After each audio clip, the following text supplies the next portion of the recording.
It looks like it's time, so I'm going to go ahead and begin.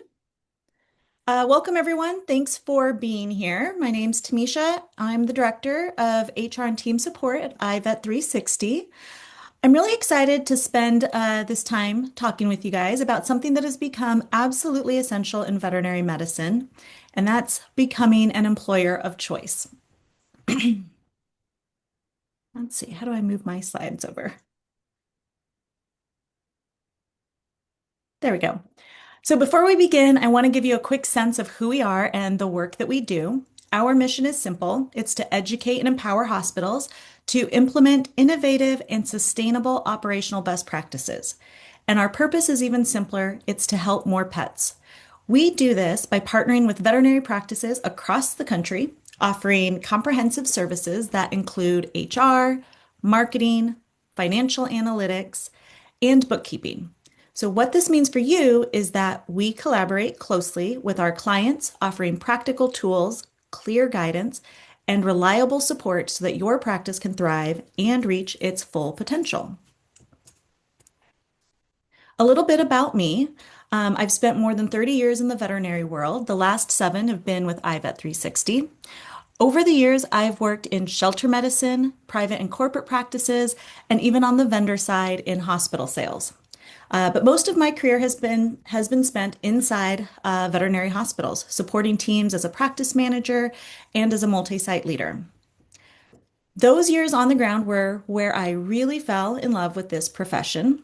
The pace, the unpredictability, the teamwork, and the chance to help people grow.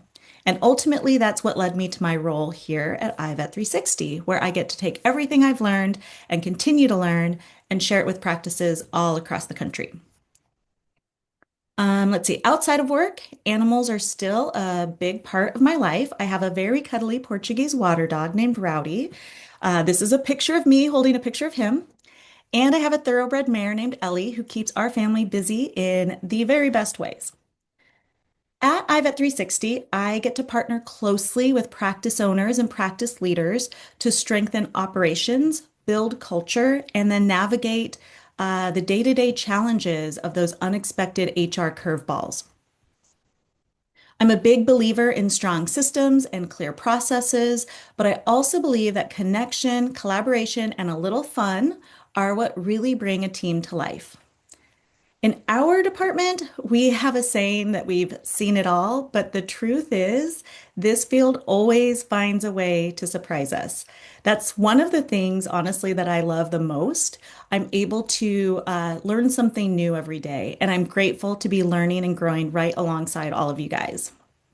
So today I'm joined by Megan McGrew, my fellow HR and team support manager.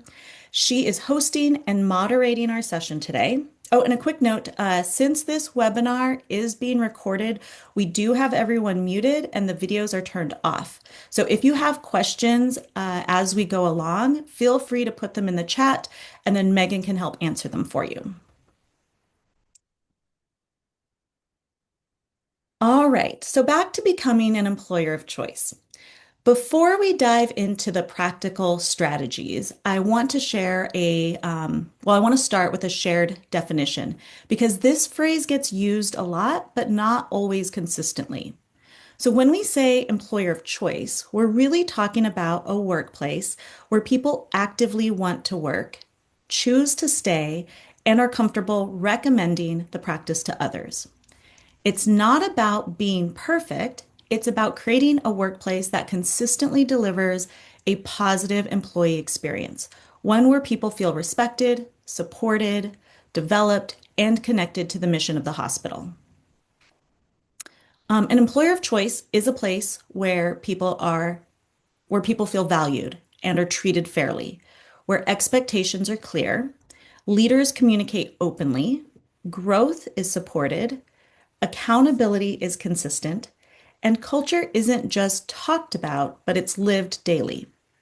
And importantly, it's a place where employees would choose the hospital again if they had the choice. The veterinary industry has always been demanding, but right now the pressure is higher than we've ever seen. Becoming an employer of choice isn't a nice to have. It's a direct response to what practices are struggling with every day. Listed here are a few realities that we're all feeling. First, staffing shortages. We're still navigating a nationwide gap in credentialed technicians, experienced CSRs, and veterinarians. And when the talent pool is limited, the workplaces that stand out are the ones that win. Burnout and compassion fatigue. So, high caseloads, team conflict, and emotional strain are pushing people out of the industry entirely. Culture is no longer just a retention tool, it's a well being tool. Then there's turnover costs. Replacing a single technician or a CSR can cost thousands. Losing a veterinarian can climb into the six-figure losses when you factor in productivity dips, recruiting time, onboarding, and client loss. And then sadly, there's culture fatigue. Teams are tired.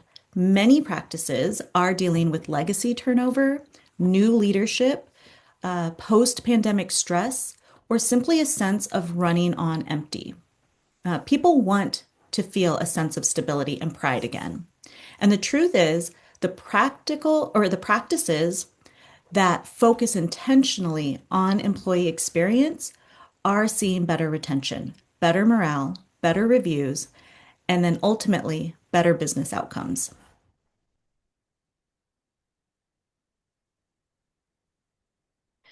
So at iVet 360, we built the Employer of Choice scorecard as a structured, practical way to measure how well a practice is supporting its team across the most important areas of the employee experience. This framework helps practices evaluate themselves in categories such as leadership and communication, training and development, HR practices and compliance, pay and benefits, workplace culture, recognition and feedback, and operational systems that impact the team. The goal is not to be perfect. The goal is clarity, knowing exactly where a hospital is doing well, where the risks are, and where targeted change can make the biggest impact. What's been pretty exciting is seeing practices use the scorecard to create meaningful change. Many of our clients score between the low 60s and the mid 80s on their first pass, and that gives us a roadmap for elevating their culture and their overall employee experience. In this webinar, we're going to walk through how the scorecard works, what it measures, and how to use it to become a true employer of choice in your market.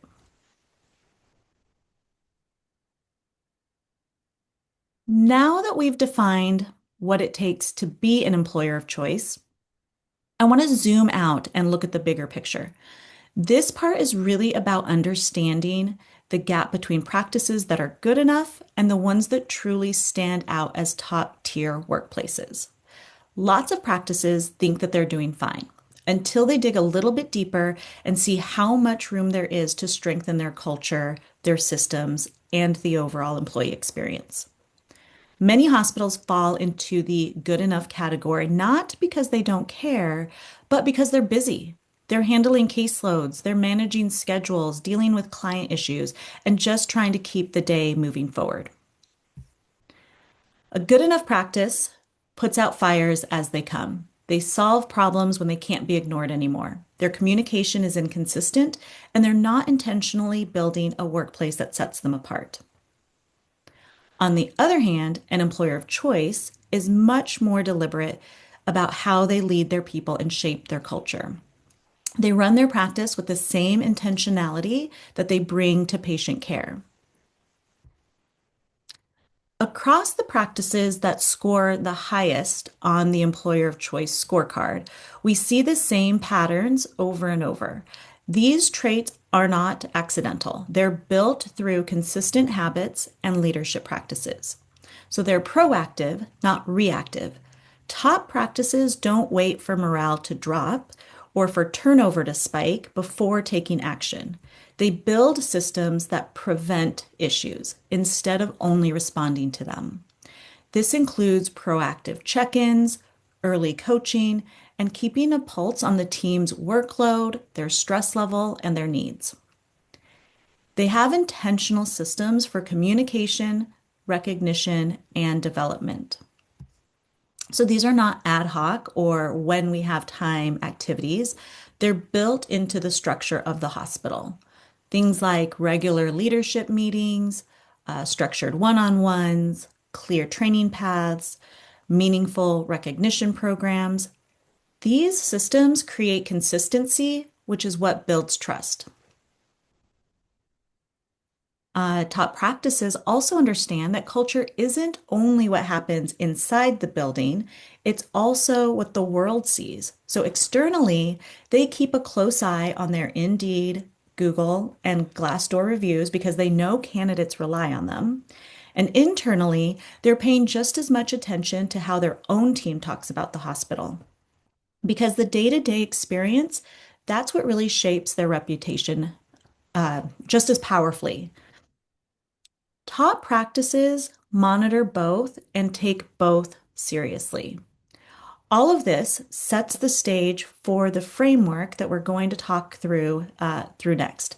These themes, proactive leadership, intentional systems, and reputation management, show up differently across the key drivers or components of an employer of choice.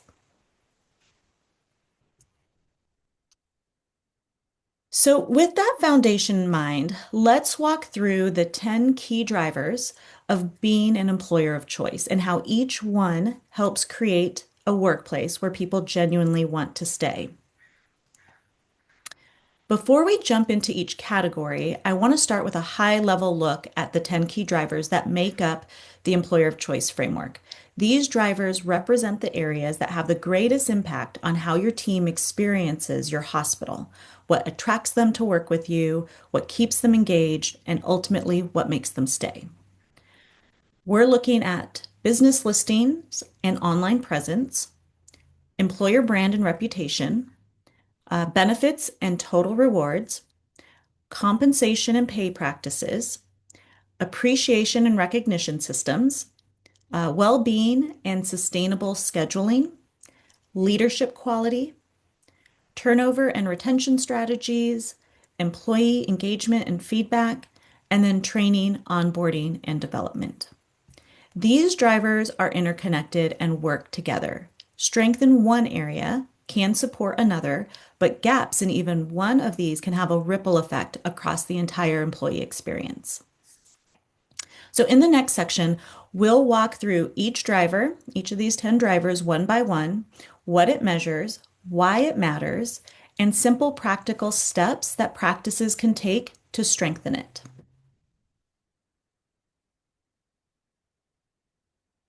Let's take a deeper dive into driver one, business listings and online presence.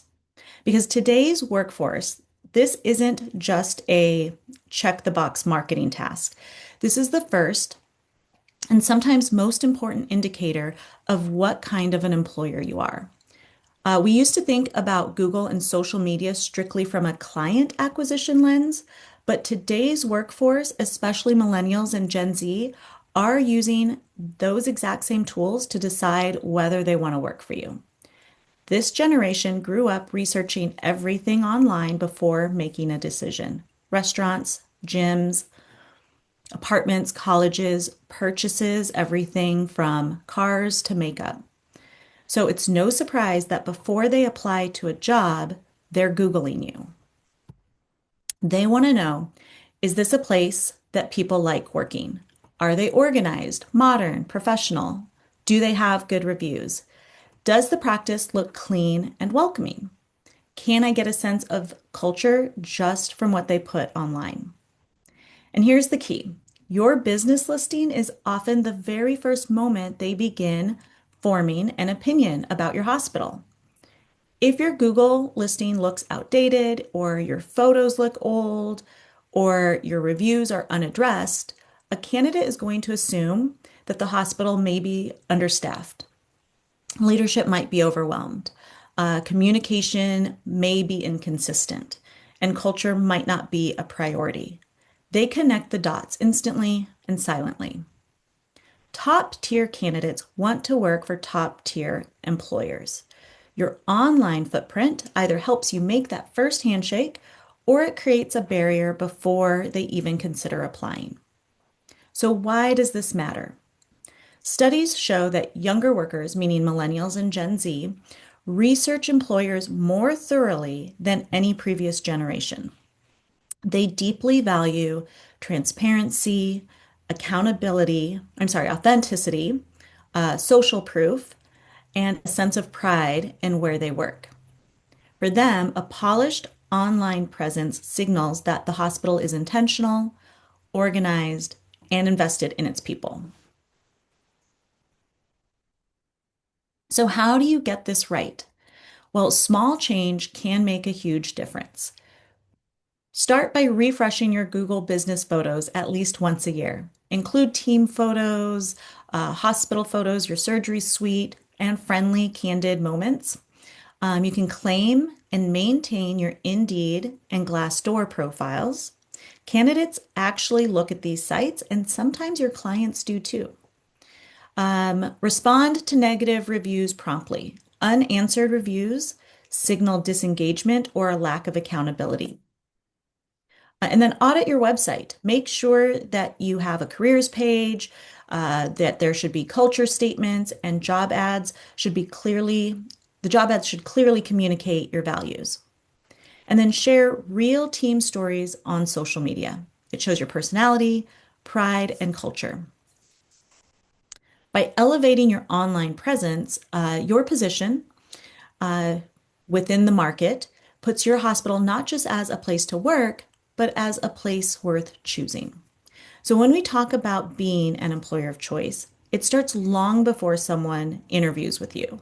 Today's workforce, they're evaluating your practice from the outside in.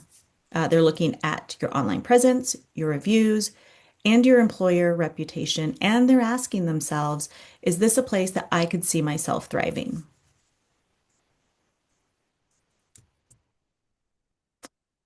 This brings us directly to driver two, employer brand and reputation. So if driver one, business listings and online presence, is your first impression, then this driver is the story that candidates tell themselves about your hospital. Your employer brand answers the question, what is it really like to work here? And for this generation, they do care deeply about that answer. The modern workforce is motivated by meaning, belonging, and alignment. They want to feel proud of where they work and proud to tell others. Your employer reputation has become a major deciding factor. They're not just looking for a job, they're looking for psychological safety, growth and development, a workplace that values well being, leaders that they can trust, a schedule that supports their life, coworkers who collaborate, not compete, and a culture that they can be proud of. So they will absolutely check your Glassdoor reviews, your Indeed reviews, your careers page, and your social media presence. And often before they even click apply, they already have impressions of what it's like to work there. They might be saying, there's a lot of turnover there, or leadership seems disconnected, or this team seems close. The doctors look supportive. This hospital looks like a great place to grow. And if your online reputation doesn't reflect that, even if you do have a great culture, many won't take the chance. Top employees gravitate toward top employers, and top employers tell their story well. So, how can you strengthen your employer brand? First, build a career page that highlights benefits, culture, and values, not just job openings. You want to build a career page that tells your story, highlights values, mentoring, schedule philosophy, wellness support, CE, community involvement. Second, showcase your team. Real photos, not stock, real stories, not marketing language, and videos or photos showing collaboration, training, and team camaraderie. And then respond publicly to reviews with transparency and humility. Candidates love seeing professionalism and accountability. Proactively invite feedback. So invite your team to share honest, authentic reviews online. New hires, long-term employees, and departing employees all have insights that shape your reputation. Celebrate team wins in visible ways, both online and internally. Certifications, anniversaries, mentorship moments. Things like retreats and CE days and community involvement are all great things to share. Showcase leadership transparency, your values, your vision, and what you stand for. When a candidate sees a hospital that communicates who they are, what they believe, and how they treat their people, they feel confident applying. Our next driver is benefits and total rewards. And this one tends to have a bigger impact than many leaders realize. This driver focuses on everything you offer beyond wages. So your PTO structure, sick leave, medical and dental insurance, CE support, and all the other ways that you take care of your people outside of the practice. For many employees, this is where they decide whether a job is just a job or whether it's a place that they can build a career. This part of the employer of choice scorecard evaluates the strength, the clarity, and the competitiveness of your benefits package, looking at things like vacation, PTO, and how early it's earned, whether sick leave is offered, medical and dental insurance contributions, CE stipends and opportunities, additional perks that support well-being, whether benefits grow with tenure, and how transparently benefits are communicated.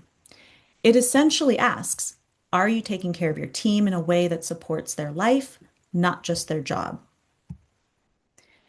In this generation of the workforce, benefits are not viewed as extras. They are viewed as a sign of stability, a sign of respect, and a sign of whether leadership actually values well-being. People want to work for employers who support the whole person and not just the worker who shows up for the shift. And because vet medicine is emotionally demanding, physically demanding, and often unpredictable, benefits take on even more weight. Employees are asking, can I take a vacation without guilt? Will I have support if I get sick? Will I have access to health care that I can actually afford? Is there room to grow or will I stagnate? And does this hospital care about my development?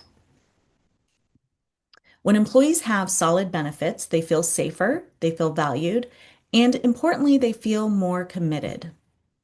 Millennials and Gen Z in particular, heavily value mental health support, fair PTO, flexibility, career development, and benefits that grow as they grow. This group is much more likely to choose a workplace with strong benefits, even if the pay is slightly lower, because benefits signal long-term care and stability. On the flip side, when benefits are weak or unclear, candidates often interpret that as disorganization or lack of priority for staff well-being.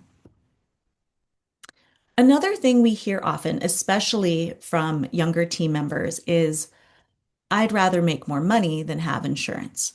And that makes sense from their perspective. Many younger employees are still on their parents' plan, feel healthy and don't anticipate major medical needs, or are simply looking at their weekly take-home pay. But here's the challenge. Even if some employees don't fully value insurance today, the moment they age out of their parents' plan, start a family, or experience a health issue, their priorities shift dramatically. What that tells us is that benefits aren't just about the present. Benefits are about stability for the future. And while an increased hourly wage can feel more attractive on the surface, strong benefits are what truly protect your employees long term and what help reduce turnover as their life circumstances evolve.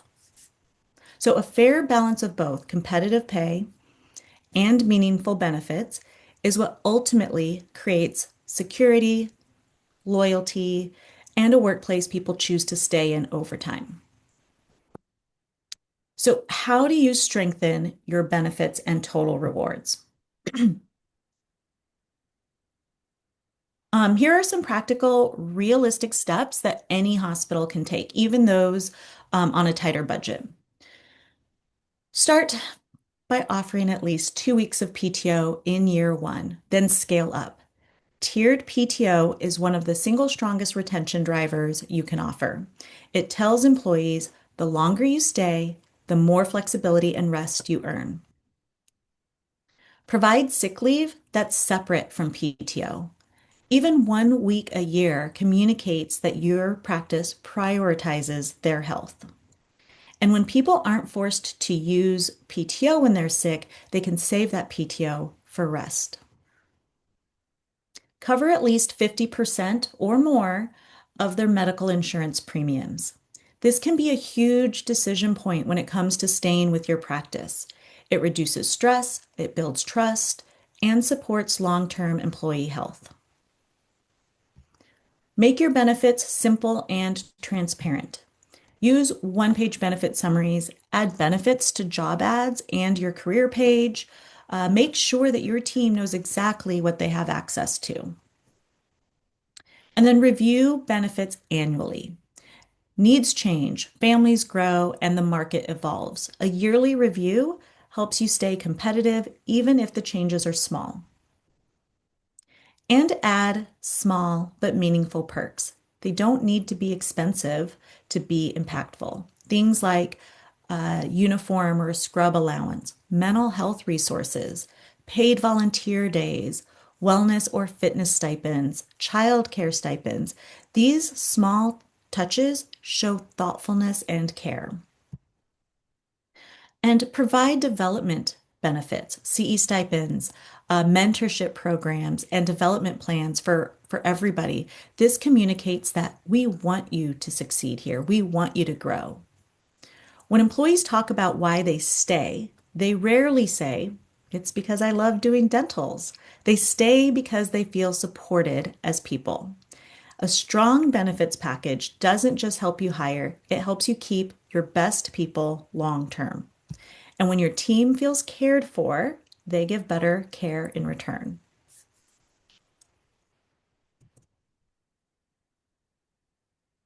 Our next driver is compensation and pay practices, which is one of the most influential factors in both recruitment and retention. In veterinary medicine, where staffing shortages are constant, wages vary widely by region, compensation sends a powerful message about how much you value your team's skills, time, and emotional labor. This area of the employer of choice scorecard looks at competitive wages compared to your market, annual compensation reviews, whether pay aligns with skills, certifications, and responsibilities, pay transparency in job ads and internal communication, clear pay structures or salary ranges that employees can understand, and consistency, meaning people in the same role are paid fairly and equitably. It essentially answers the question, are we paying people fairly, consistently, and competitively? And do our employees know that we are? So, why does this matter? Well, compensation has always mattered, but how people evaluate it has changed. Today's workforce wants fairness, clarity, consistency, and transparency. Not knowing how pay decisions are made can actually cause more disengagement than the wage itself. Many employees, especially millennials and Gen Z, want to understand where their pay falls in the market, whether there's a growth path, what skills or certifications increase their earning potential, whether coworkers are paid fairly, and how often pay is reviewed. This generation is very attuned to equity. They're comparing their wages to friends in other clinics, to their coworkers, to national benchmarks, social media discussions, and job ads they see online. And if pay feels inconsistent or unclear, trust erodes quickly. Now, compensation isn't everything, but it becomes everything when it's wrong. Employees rarely leave a well run, supportive, healthy practice solely for money, but they will absolutely leave a stressful or inconsistent one if compensation is not competitive. So compensation becomes a magnifying glass. If culture is great, competitive pay reinforces it. If culture is struggling, inadequate pay accelerates it.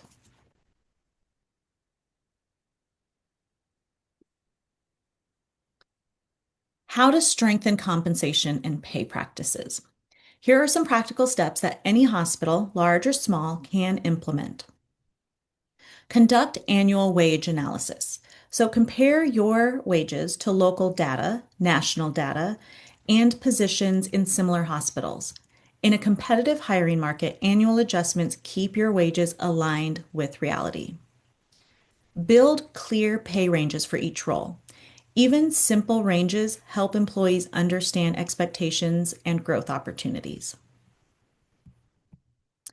Practice pay transparency in job ads and during interviews. So, listing the salary range up front, that builds trust, filters in the right candidates, and is legally required in many states.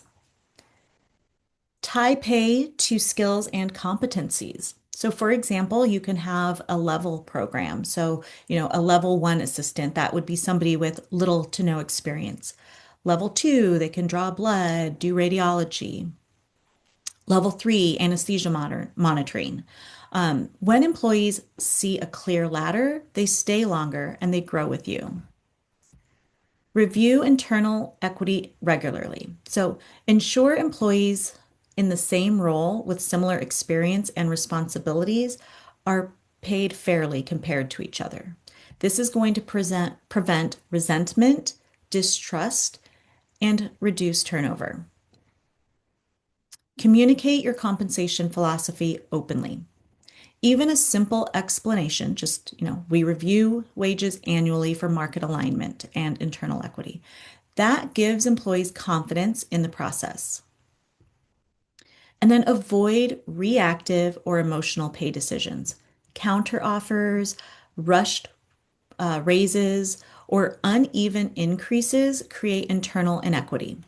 Proactive planning prevents crisis-driven decisions. So compensation isn't just a number on a paycheck. It's a reflection of how much you value someone's expertise, professionalism, and emotional labor. When wages are competitive and also transparently communicated, employees feel respected, they feel secure, they feel invested. And when employees feel valued financially, they're far more motivated to grow with the practice. I'm going to throw in a quick plug here. If you'd like help navigating wage benchmarks, regional pay ranges, or compensation modeling, our finance and analytics team can support you. They specialize in market comparisons, wage analysis, and compensation strategies. So if you're not currently using this service, reach out and we can set you up with a consultation to see if it's the right fit for your hospital. So now that we've talked about compensation, what people earn, I want to shift into a driver that's just as important, and in some cases, even more impactful: how people feel valued. Because here's the truth: competitive pay may attract someone to your hospital, but appreciation is what keeps them there. Even the highest wages can't override a culture where people feel invisible. This brings us to driver five: appreciation and recognition. In veterinary medicine, the work is fast paced, it's emotionally heavy, often thankless. Appreciation shouldn't be optional, it's essential. Your team needs to feel seen and valued and acknowledged for the work that they do every single day. Appreciation and recognition is one of the most underestimated retention tools. So, what this driver measures: this area of the employer of choice scorecard looks at how consistently leaders provide positive, structured feedback, whether recognition is built into culture, whether I mean, we want it built into the culture, and we do not want it to be just this occasional praise that happens. Whether peer-to-peer appreciation is encouraged, how frequently appreciation happens, and whether recognition is specific, meaningful, and timely. It asks, do employees feel noticed? Do they feel appreciated in a way that they can trust and rely on? So, why do we talk about this? This generation of veterinary professionals across all age groups is experiencing unprecedented burnout, compassion fatigue, and emotional exhaustion. And one of the most powerful anecdotes is surprisingly simple. It's feeling appreciated. Research shows that employees today value appreciation almost as much as money.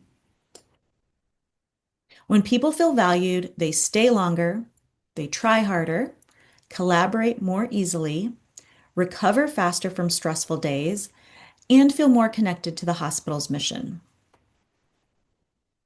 Younger employees in particular want to work where their efforts are noticed, where they're encouraged and supported. Leaders give feedback before something becomes a crisis, and recognition is normalized and not a rare occurrence. A lack of appreciation leads to disengagement faster than almost anything else. In fact, one of the most common themes that we hear in exit interviews is, I didn't feel valued. My clients hear me say this all the time, but recognition costs nothing. Appreciation is free, it's fast, and it has the highest return on investment of almost any retention practice. So, how do you strengthen appreciation and recognition at your practice? Here are some practical steps that even small hospitals can implement without a lot of added cost. First, hold monthly appreciation or feedback check ins. This doesn't need to be formal. 5 minutes of intentional recognition builds trust and connection. Implement a simple peer recognition program, a way to go board, a kudos box, or a digital shout out can go a long way. Peer recognition strengthens team relationship and reduces internal conflict. Be specific and timely with praise. Swap out great job today with thank you for how calmly you handled that aggressive case this morning. You kept the entire team grounded. Specific praise feels real and meaningful. And then celebrate milestones regularly. Acknowledge work anniversaries, completed training milestones, certifications, first solo surgeries. These help people feel part of a larger story. Train your leaders or yourselves on giving effective feedback. This doesn't always come naturally to everyone, but practicing helps. Practicing helps.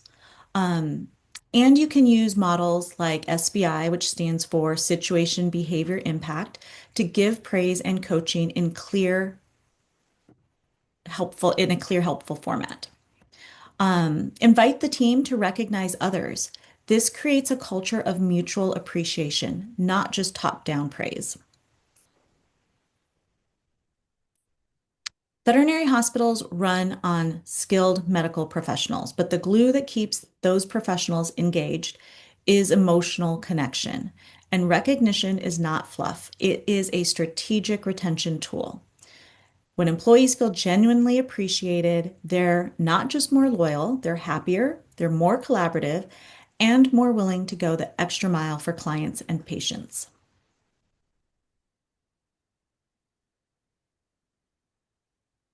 So, we just talked about appreciation and recognition, how people feel valued in their day-to-day work. Now, I want to shift to something that's just as critical and honestly one of the biggest reasons people either stay in this industry in veterinary medicine or if they just leave it all together. And that's well-being. Because here's the truth, you can have competitive pay, you can have great benefits, and you can have strong training and supportive leadership. But if your team is exhausted, overwhelmed, or constantly running on fumes, none of those other drivers will matter. So that brings us to driver six, well-being and sustainable scheduling.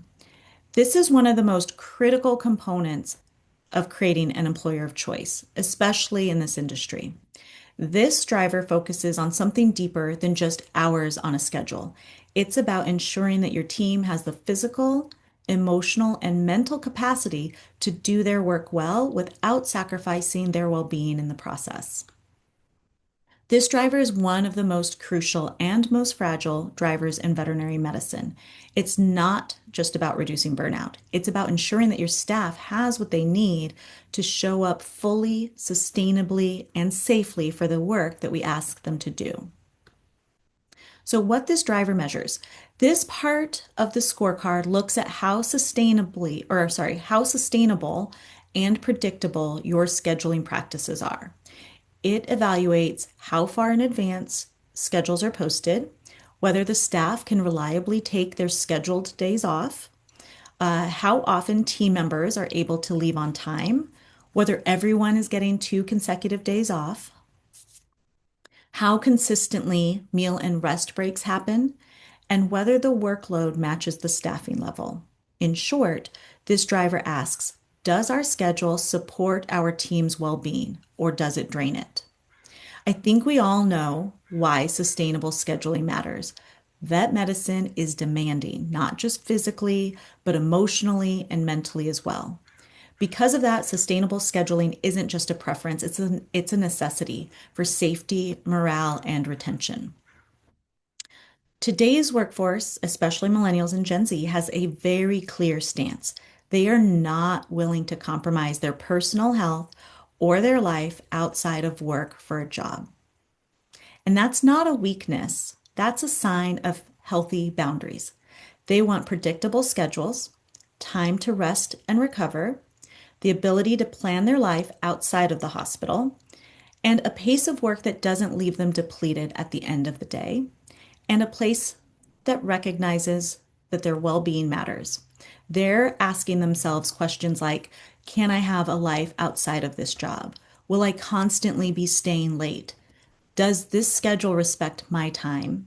And will I burn out here? So here is something to remember. Sustainability creates longevity.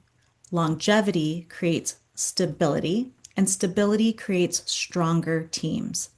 When scheduling is sustainable, your team communicates better, cares better, collaborates better, and stays longer. If this isn't already happening in your practice, how do you get here? So here are some practical steps that any hospital can implement.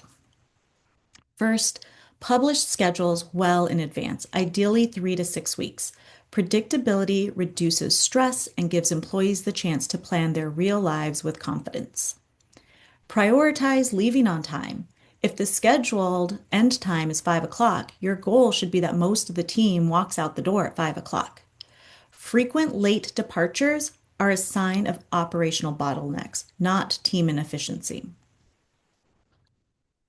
Guarantee 2 consecutive days off whenever possible. So rest only sticks when people have time to decompress. 2 back-to-back days dramatically reduces fatigue and burnout. Protect meal and rest breaks. Breaks are not optional, they're essential for decision making, emotional stability, patient safety, and physical health. And leadership should model this behavior as well. Cross-train to support smoother workflows. So cross-training gives flexibility, it reduces gaps, it protects breaks, and it helps the team cover each other more effectively. This is a powerful tool for sustainability. Monitor workload trends regularly. So if the team is always behind or constantly staying late, explore appointment flow, surgery scheduling, staffing ratios. Sustainable scheduling often requires operational adjustments upstream. And then encourage employees to use their PTO. Normalize rest, celebrate vacations, encourage days off for recovery, not just for emergencies. A rested team is safer, happier, and more productive. Yes, we want to avoid burnout, but we also want to create a culture where employees can thrive, not just survive. When your team feels supported in their well being, when their schedule allows for rest, real life, and recovery, they choose to stay. They give better care. They collaborate more effectively, and they show up as the best versions of themselves.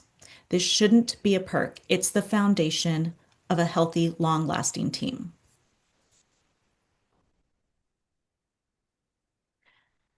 So, we've talked about sustainable scheduling and well being, how the structure of the work supports the people doing the work. Now, I want to shift into a driver that ties everything together, the driver that either amplifies all of the good or magnifies every challenge, and that is leadership. Strong leadership is the backbone of the employer of choice. It's the difference between a workplace where people feel guided and supported and a workplace where they feel lost or disconnected. This is one of the most pivotal drivers in our employer of choice framework. If compensation determines how valued someone feels financially and recognition determines how they feel valued emotionally, then leadership determines how supported and guided they feel in their daily experience. This driver looks at the foundational systems and behaviors that shape leadership effectiveness, including on site leadership presence. So, how accessible and available are leaders day to day?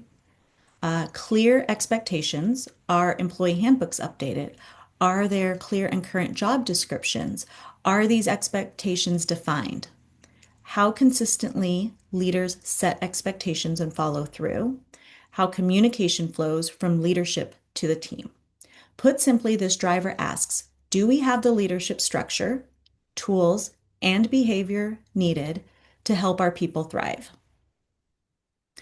Every study across every industry tells us the same thing. People don't leave companies, they leave leaders. And the opposite is true too. People stay because of great leaders. In veterinary medicine, where emotions run high and the workload can be intense, leadership plays a huge role in how safe, supported, and confident the team feels. Employees value leaders who are consistent, clear, compassionate, approachable, communicative, accountable. They want leaders who listen, who coach, who set expectations, and who follow through.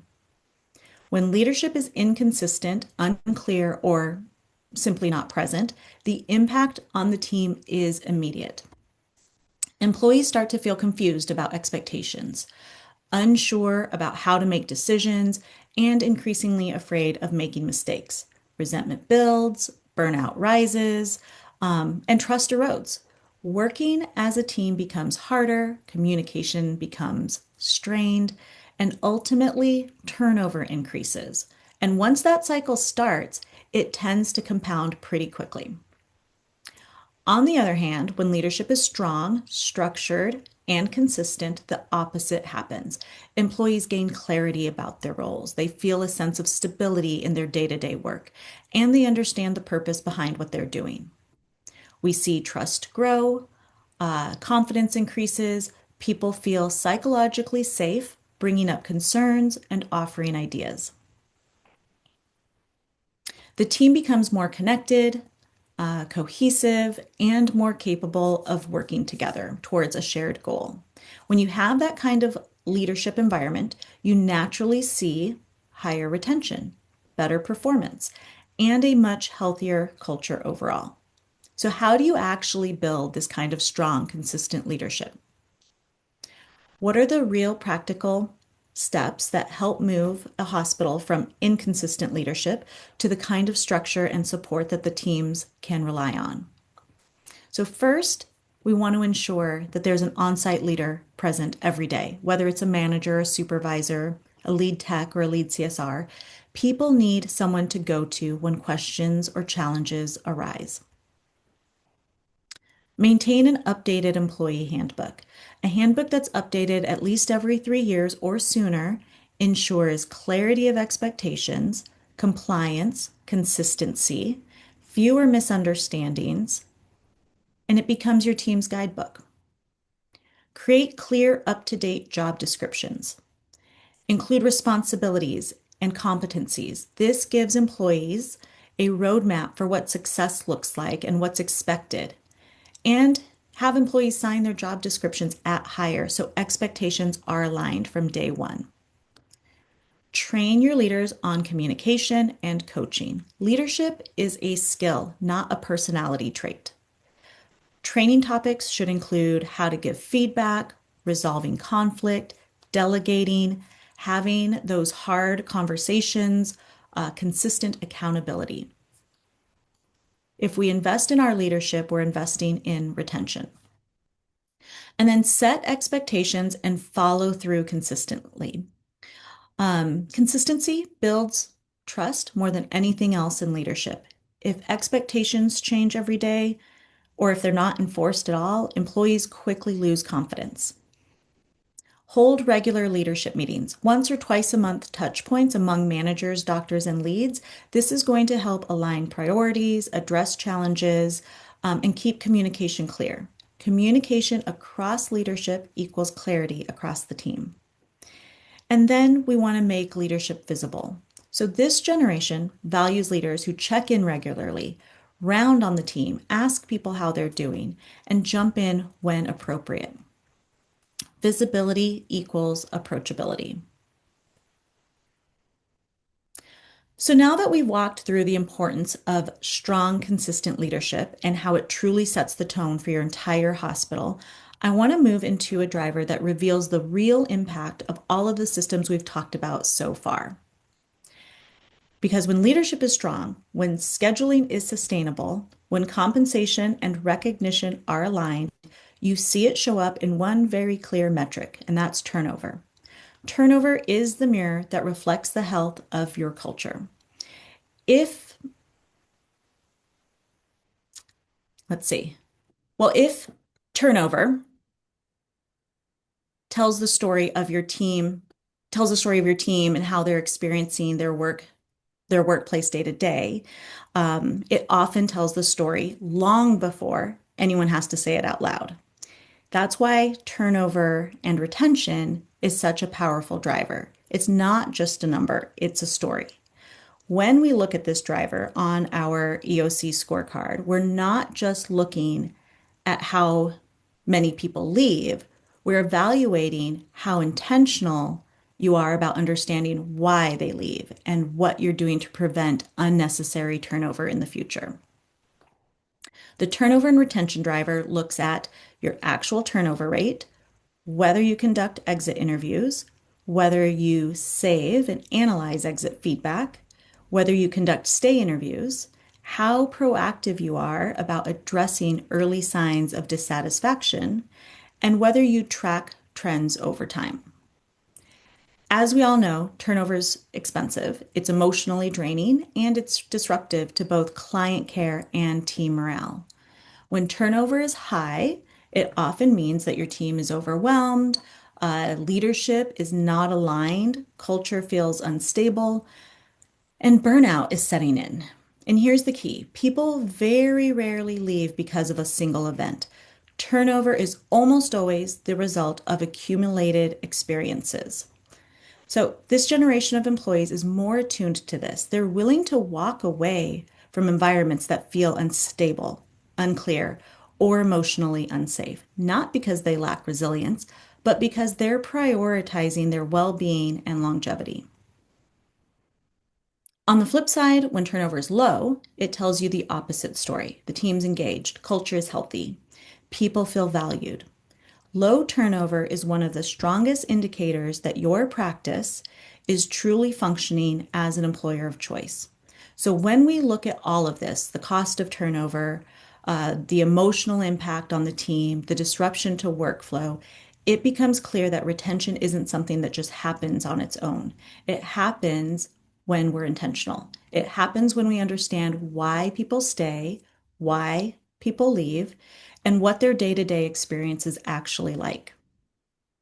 The good news is that retention is absolutely something you can influence. There are practical, proactive steps that make a measurable difference in keeping your best people long term. So let's talk about what those steps look like and how to strengthen this driver inside your hospital. First, conduct exit interviews every single time. It may feel uncomfortable, but exit interviews give invaluable insight. They're going to uncover patterns in leadership, issues with scheduling, communication gaps, etc. You can't fix what you don't know. Then you need to save and analyze exit feedback. Too many practices gather this information and then never look at it again. Review feedback quarterly or annually and look for trends, not just isolated comments. On the flip side, you'll want to hold stay interviews regularly. Stay interviews are just as important as exit interviews. These interviews are going to help you understand what's going well, what frustrates people, what they need more of, and what might cause them to leave in the future. Stay interviews are proactive retention. So when it comes to turnover, if you don't track it, you can't improve it. So you will need to track your turnover rate consistently. Know your numbers. What's your monthly turnover, your annual turnover? Turnover by role, turnover by tenure. Again, we can't improve it if we don't track it. And then celebrate and invest in longevity. Simple acknowledgments like recognizing 1 year and 5 year anniversaries, those go a long way. Pair longevity recognition with development plans, growth plans, compensation reviews, and added benefits with tenure. Tenure should feel meaningful. And then address the root causes, not just the symptoms.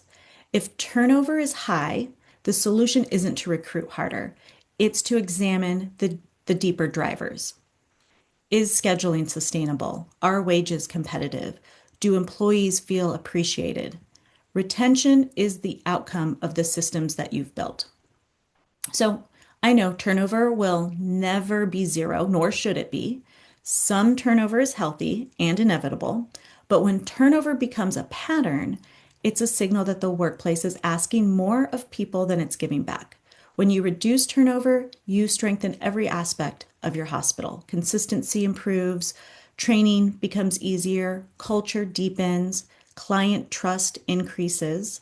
So remember that retention is not an accident. It's the result of intentional leadership paired with sustainable systems and a commitment to supporting your people for the long haul. Now that we've looked at turnover and how it reflects the lived experience of your team, I want to shift into a driver that helps you understand what's happening before people ever reach the point of leaving. If turnover is that rear view mirror, then engagement and feedback are your headlights. They show what's coming, what your team is feeling, and where adjustments need to be made long before issues turn into resignations. This driver is all about how well your hospital listens, responds, and adapts to your team's needs. Engagement is not about forcing positivity or doing more social events. It's about creating a workplace where people feel heard, respected, and included in shaping the environment that they work in. So, this driver evaluates whether you have the systems in place to genuinely understand how your team feels. This section of the scorecard looks at whether you run anonymous employee engagement surveys, how frequently those surveys happen, how safe employees feel giving honest feedback, whether leadership reviews and shares the results, and whether action plans are created in response to those results, and if the hospital follows through on those actions. So the core question here becomes, do employees have a voice, and does leadership do something with what they hear? Today's workforce expects a workplace where feedback flows in both directions. Leaders listen before reacting, decisions are explained and not just delivered, and where psychological safety is valued. Transparency is the norm, and improvement should be ongoing.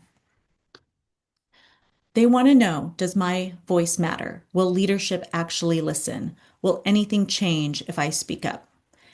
And here's one of the most important insights. When employees feel heard, they become more engaged. And when employees feel ignored, they disengage. So, why do we care about employee engagement? Research shows that engaged teams, or that engagement, is directly tied to retention, morale, teamwork, trust in leadership, and an employee's willingness to go above and beyond client experience, and overall hospital performance. Without a structured system for gathering and acting on feedback, leaders are essentially operating blind, reacting to issues after they become problems instead of preventing them. When we look at all of this, the importance of listening, the impact that engagement has on trust, morale, and retention, it becomes clear that feedback can't be something we do only when things go wrong. It has to be part of the rhythm of how we lead. The good news is that building strong engagement systems doesn't require a huge budget or complicated tools. It's really about establishing simple, consistent habits that make your team feel heard and valued. So let's talk about what that looks like in practice and the most effective ways to strengthen this driver inside your hospital. First, conduct an anonymous engagement survey at least once a year. Anonymous surveys play an important role in keeping communication open. Because responses are private, employees feel safe being honest, which helps leaders identify patterns and uncover issues that they might not otherwise see. Share high level results with the team. So, transparency builds trust. If it shows employees that you aren't hiding the hard parts or brushing concerns aside. Create 2 to 3 smart action items based on survey results. Not 20, not everything at once, just a few meaningful, achievable commitments. They don't need to be complicated or overwhelming. The goal isn't perfection. The goal is meaningful, focused progress that genuinely improves the team's experience. Another important piece is assigning ownership of that action plan. Action items only move forward when someone is clearly responsible for them. This means identifying a specific owner, setting clear deadlines, and scheduling regular check-ins to keep progress on track. And then celebrate improvements publicly. When something gets fixed, improved, or done differently, share it, reinforce it, acknowledge the team's input. Employees need to see that their voice made a difference. Keep feedback flowing between surveys. So, feedback shouldn't be something that only happens during an annual survey. It needs to flow throughout the year in simple and consistent ways. It also means creating open door moments where people feel comfortable approaching leadership. Engagement is one of the strongest predictors of retention and culture health, not because engagement itself keeps people, but because engagement systems ensure that the leadership stays connected to what the team is feeling in real time. When employees are heard or feel heard, they speak up sooner. When they feel valued, they contribute more. When they see leadership act on feedback, trust is going to grow. Listening is not just the beginning of engagement. Listening should be the culture. Okay, thank you for hanging in there with me. We are on our last key driver of the last key driver of what it takes to be an employer of choice. We've talked about engagement and feedback. Um, I want to close out this section with a driver that plays a huge role in whether people feel successful, confident, and committed from the very beginning of their employment. I mentioned that people don't leave companies, they leave leaders. Well, they also leave because they weren't trained, supported, or developed in a way that helped them thrive. Great onboarding and ongoing development are retention strategies. They are an investment that you are making in your new and current employees. So that brings us to our final driver, training, onboarding, and development. This driver focuses on how well we prepare people for success, both on day 1 and throughout their entire career with us. This area looks at the full journey of how someone is supported, whether new hires receive structured, consistent onboarding, whether training programs are documented and actually followed, if training completion is recognized and celebrated, whether leaders check in regularly during those first few weeks, how often development conversations happen, whether CE is supported, and whether ongoing learning opportunities are available for everyone. The goal is simple. Are we setting people up to succeed and then helping them continue to grow? Today's workforce across all generations, but especially millennials and Gen Z, deeply value growth, clarity, and development. They want to know, will I be trained? Will someone check in on how I'm doing? Is there a place where my skills will be valued and developed? Training isn't just about learning new tasks, it's about creating confidence. It's about reducing anxiety and building momentum, and it's about giving people the tools to do the job well. When training is strong, employees feel safe, they feel more capable, they feel more connected, and they feel more invested. On the other hand, when training is rushed or inconsistent or even non existent, employees immediately feel unsupported, overwhelmed, they can feel disconnected from the team, and are far more likely to burn out. Most turnover in veterinary medicine happens within the first 90 days, and almost always the root cause is inadequate training or unclear onboarding. So, how can you build a training culture that truly sets people up for success? You can start by providing structured, consistent onboarding for every new hire. This means having a documented training plan, not just shadow this person and see how it goes. Structure gives new hires confidence, and it ensures everyone gets the same foundation regardless of who trains them. Check in with new hires weekly. Short, supportive check ins make a huge difference. How are you feeling? What's going well? What's confusing? Where do you need more support? These conversations catch small frustrations before they become big problems. Recognize training milestones. Completing onboarding is a big deal. Celebrate it. It builds motivation, it reinforces progress, and it shows new hires that their growth matters. And then invest in development conversations for all employees, not just the new ones. So, quarterly or biannual growth conversations help long term employees feel valued and supported. These don't need to be formal performance reviews, but they can simply be a conversation about goals, progress, interests, and opportunities. And then support CE and other ongoing education. Supporting ongoing education doesn't have to be costly or complicated. It can be as simple as offering modest CE stipends, hosting lunch and learns, reviewing cases together, organizing cross-training days, or holding short in-house workshops. Even inviting your local reps for hands-on training can make a meaningful impact. What matters most is the message behind all of this. We want you to grow here. Whether it's assistant levels, CSR tiers, or technician skill ladders, growth pathways help employees understand what's possible and what they need to do to get there. When people see their future, they're far more likely to stay.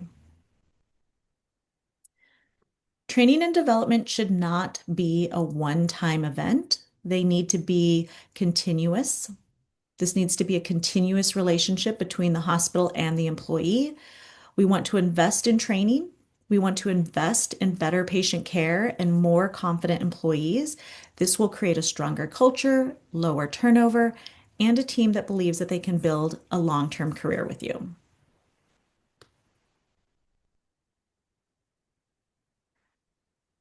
As we bring everything together, I want to leave you with a few key takeaways from today. So, becoming an employer of choice, again, it's not about doing everything perfectly. It's about being intentional in the areas that matter most to your team, their well being, their growth, their experience, and their trust in leadership. Every driver that we walked through today is connected.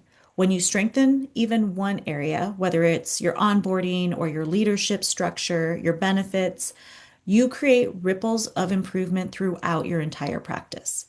The practices that thrive are the ones that invest in their people with purpose. And the good news is you don't have to do this alone. This is exactly where your employer of choice scorecard becomes such a powerful tool. If you don't have a scorecard yet, reach out to your iVet 360 manager and we will be happy to get one started for you. If you do already have one, take some time to review it. Identify your strengths. Choose a few meaningful action items to begin improving your score. Work with your HR manager to create a plan that you feel excited about. We're here to partner with you, support you, and help lighten the load. So you're not constantly stuck in hiring mode, and instead you can focus on what truly matters, your team, your clients, and your patients. If you'd like more information about iVet 360 and how we support veterinary practices, reach out anytime. And if you have specific questions to this webinar or any HR related challenges, feel free to email us at hrhelp@ivet360.com. And that, my friends, brings us to the end. I'm sorry I went a little bit over. I know you guys are juggling a lot, and I want to say how truly grateful we are that you spent this time with us today.